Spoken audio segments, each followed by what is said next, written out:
શહેરના ચોક બજાર વિસ્તારમાં સોપારી ગલીના વેપારીઓ છેલ્લા 5 વર્ષથી મેટ્રોની કામગીરીને પગલે ભારે હેરાનગતિનો સામનો ભોગવી રહ્યા છે।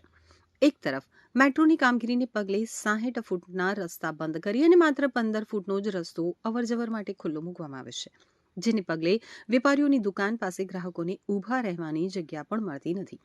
એટલું ઓછું હોય તેમ રસ્તો સાંકડો થઈ જતા અવારનવાર અકસ્માતો સર્જાતા હોય છે, જેને પગલે વેપારીઓ પણ મુશ્કેલીમાં મુકાય છે। તો શહેરીજનો માટે પણ તે માથાનો દુખાવો બની રહેલી મેટ્રોની મંથર ગતિની કામગીરીને પગલે છાશવારે અકસ્માતોથી માંડી અને હાલાકીની સમસ્યાઓ હવે વધી ગઈ છે। आपका परिचय और क्या कहना चाहोगे? मेरा नाम सब्बीर भाई चाय वाला है और मेरी यहाँ शॉप है अमेना बुरका कलेक्शन, चौक बाजार सोपारी गली के अंदर। और अभी 4-5 साल से यहाँ पे बहुत सी ट्रैफिक समस्या है, जिसका निराकरण लाने के लिए 23/12/2025 के रोज सूरत शहर कमिश्नर को हमने आवेदन पत्र के माध्यम से जानकारी दी गई थी, लेकिन उसका कोई निराकरण अभी तक आया नहीं है। आप देख सकते हो कि ये गली जो है वो 9 फुट की है, आगे चल के ये 12 फुट की होती है। लेकिन मेट्रो प्रोजेक्ट प्रगति हेठड़ है, ऐसी बातों को लेकर काफ़ी प्रशासन का कहना है कि ये कार्य प्रगति हेठड़ है, लेकिन कहीं ना कहीं मेट्रो प्रोजेक्ट को लेके यहाँ के स्थानिक व्यापारी और हमें बहुत दिक्कत हो रही है। और आप देखो तो प्रशासन यहाँ पे निष्फल जा रहा है। इसी रोड की वजह से सारी ट्रैफिक डाइवर्ट होती है।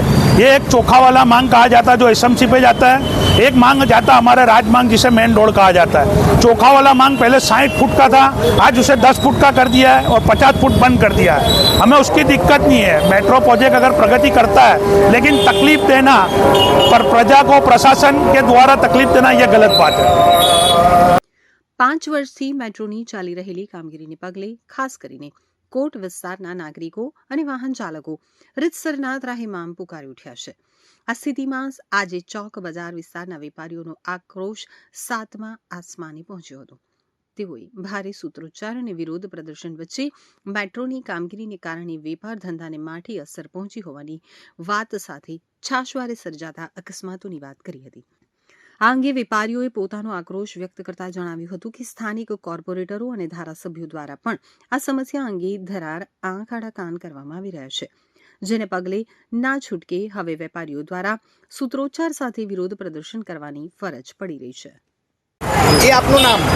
પ્રવીણભાઈ બી તમાકુવાલા, કઈ જગ્યા તમારે દુકાન? ચોક બજાર સોપારી ગલી। अच्छा, શું તકલીફ છે કાકા તમને? તકલીફ આ જ ટ્રાફિકની જ તકલીફ છે। જે ગાડીઓ ઊભી નથી રહી શકતી દુકાન પાસે અને પબ્લિક પણ ઊભું રહી શકતું નથી, કારણ કે ઠોકીને જ ચાલ્યા જાય છે અને સોરી બોલે છે, બીજું કંઈ જ કહેતા નથી। તો આ કઈ રીતનું ચાલશે? ક્યાં સુધી ચાલશે આ? અને કોર્પોરેટરો ધારાસભ્યો શું ધ્યાન આપે છે આની પર? ફક્ત એ લોકોને ત્યાં બેસાડવા માટે જ રાખ્યા છે, પ્રજાનું શું છે તેના માટે કંઈ જ નથી। કાકા કેટલા સમયની તકલીફ છે? છેલ્લા 4-5 વર્ષથી આ સમસ્યા વધી ગઈ છે। તો તમે કમિશનરમાં રજૂઆત શું કરી છે? એ તો એમને જ ખબર છે। એટલે લેટર પેડ આપ્યું છે? હા હા, તો કંઈ કાર્યવાહી થઈ છે? કોઈ કાર્યવાહી નહીં, ખાલી બેરિકેડ મૂક્યા, બીજું કોઈ જ નથી, કોઈ આવ્યું નથી। શું કહેશો કમિશનરને? કમિશનરને એ જ રજૂઆત કે આની સમસ્યાનો હલ કરો અને કાયમી ધોરણે હલ કરો। 10-5 દિવસ માટે હલ નહીં કરતા